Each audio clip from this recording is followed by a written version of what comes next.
نحمده ونصلي على رسوله الكريم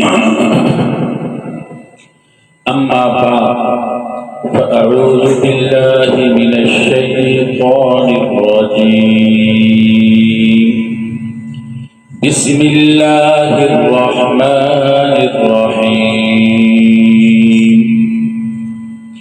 يا أيها الذين آمنوا ادخلوا في السلم كافة ولا تتبعوا خطوات الشيطان إنه لكم عدو مبين فإن زللتم من بعد ما جاءتكم البينات فاعلموا أن الله عزيز حكيم هل ينظرون إلا أن يأتيهم الله في ظلل من الغمام والملائكة وقضي الأمر وإلى الله ترجع الأمور صدق الله العظيم. ان آیت مبارکہ کے اندر اللہ رب العزت نے ایک خاص اور اہم مسئلے کے اوپر تنبیہ فرمائی ہے. ان آیت مبارکہ کا پس منظر سمجھنے کے ساتھ وہ مسئلہ بھی خود بخود سمجھ میں آ جائے گا.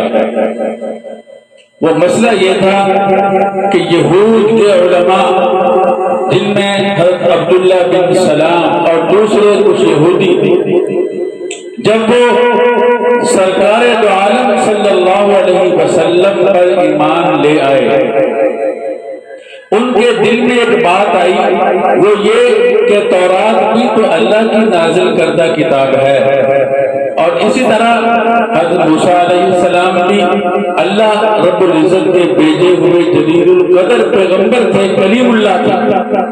تو اس لیے اگر ہماری شریعت کے اندر اونٹ کا گوشت کھانا حرام تھا، شریعت محمدیہ علی صاحبہ الف تحیت و سلام کے اندر اونٹ کا گوشت کھانا کوئی ضروری تو ہے نہیں، واجب تو ہے نہیں.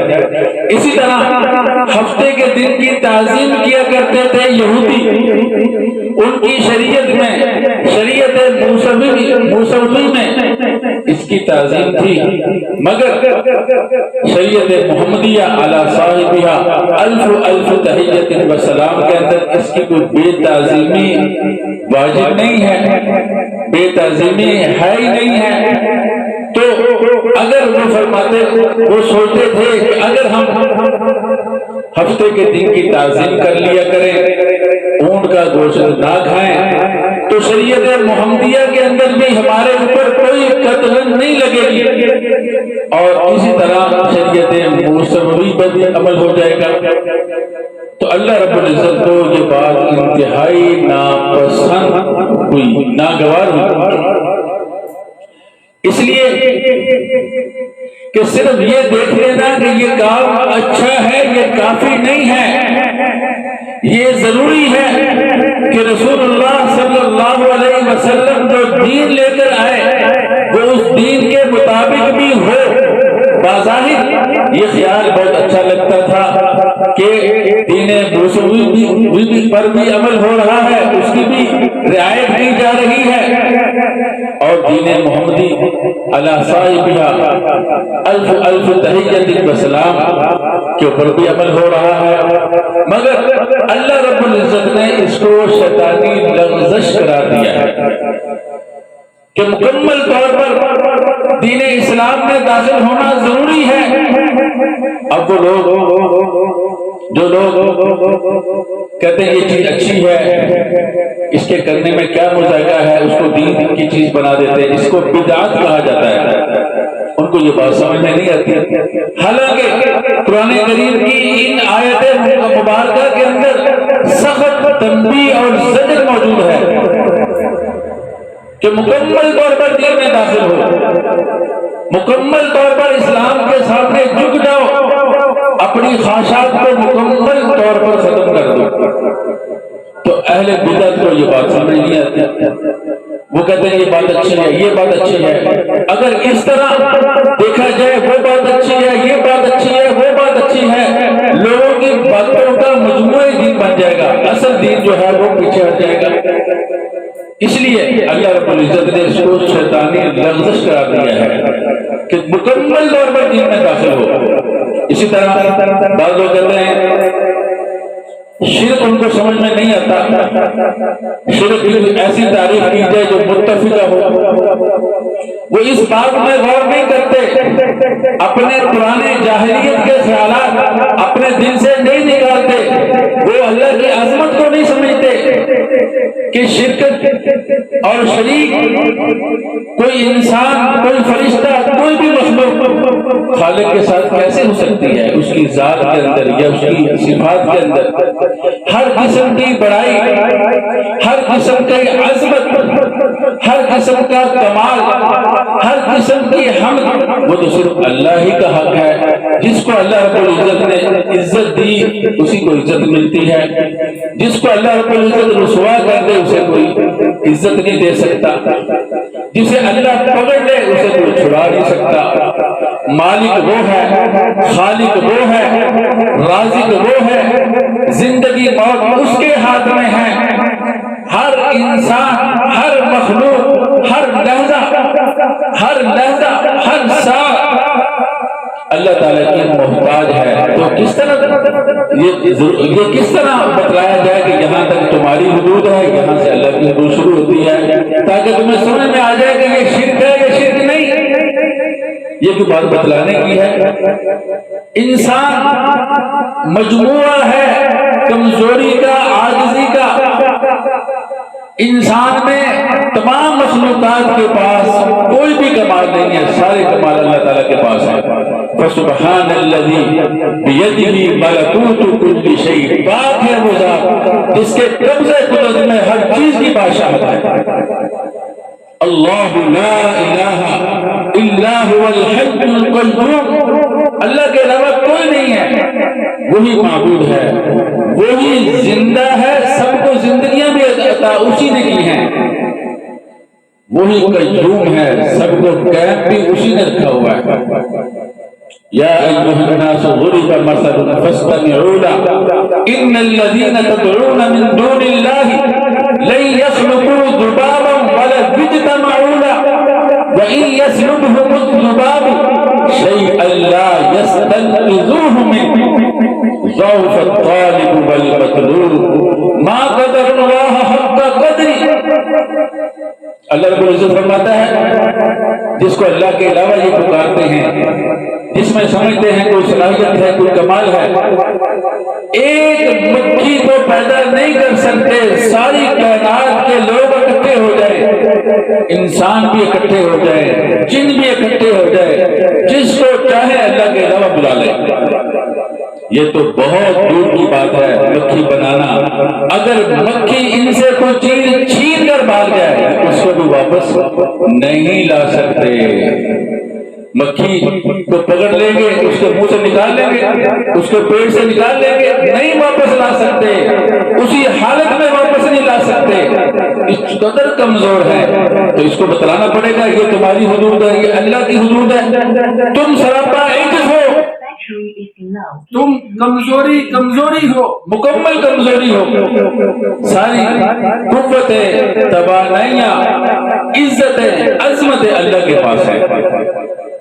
اس کائنات کی سب سے بلند شخصیت محمد رسول اللہ صلی اللہ علیہ وسلم، مقصود کائنات، فخر دو عالم، سرور کونین، روح دو عالم، جان دو عالم. بعد از خدا بزرگ تو ہی قصہ مختصر، خدا کے بعد آپ ہی کا مقام ہے. اور ساری زندگی ساری کائنات کے لوگ رسول اللہ صلی اللہ علیہ وسلم کے عظمت، آپ کی شرافت، آپ کے مقام اور مرتبہ، آپ کی سیادت اور قیادت، آپ کے اخلاق حسنہ پہ لکھنا شروع کر دیں، ساری زندگی لکھتے رہیں گے، مگر آپ صلی اللہ علیہ وسلم کی تعریف مکمل نہیں ہوگی۔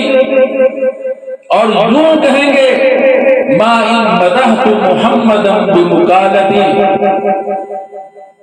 ولکن مدحت مقالتی بمحمدی۔ اتنی اونچی شخصیت، اتنی اونچی ذات، تمام اولاد آدم کے سردار، دنیا کے اندر بھی اللہ نے ان کو سیادت اور قیادت عطا فرمائی، اور آخرت کے اندر بھی سیادت اور قیادت آپ کا حصہ ہے۔ ساری کائنات آپ کی آخرت میں بھی تعریف کرے گی، آپ مقام محمود پر فائز ہوں گے۔ علماء نے لکھا آپ کا جسد اطہر جس مٹی کے ساتھ لگا ہوا ہے روضہ انور میں، وہ اس مٹی کا مقام بیت اللہ سے بھی زیادہ ہے، عرش معلیٰ سے بھی زیادہ ہے، اتنی عظمت والی ذات۔ اب میں آپ سے پوچھتا ہوں، جتنے سجدے آپ نے کیے کائنات میں شاید کسی نے نہیں کیے ہوں گے۔